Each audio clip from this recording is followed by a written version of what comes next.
Welcome to our channel. In today's video, we will walk you through the step-by-step process of logging into your CitiBank online account.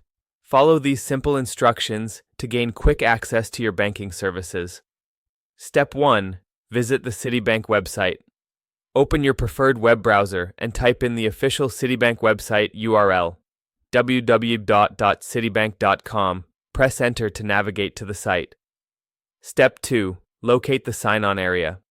Once the CitiBank homepage loads, look for the Sign On button. This is typically located at the top right corner of the website. Click on it to proceed. Step 3. Enter your user ID.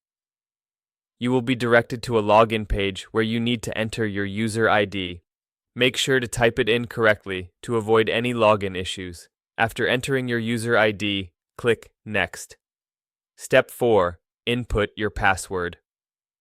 On the next screen, you will be prompted to enter your password. Carefully type in your password and double-check for any typos. Once you have entered your password, click on the Sign On button to access your account.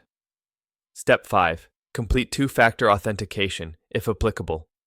If you have two-factor authentication set up for added security, you may need to verify your identity. Follow the instructions provided on the screen, which may involve entering a code sent to your registered mobile number or email. Step 6. Access your account dashboard. After successfully entering your login credentials and completing any additional security steps, you will be taken to your CitiBank account dashboard. Here, you can view your account details, manage transactions, and access various banking services. Remember to always log out of your account when you're done, especially if you're using a public or shared computer. Thank you for watching our video. Don't forget to subscribe to our channel and give this video a thumbs up. Happy banking!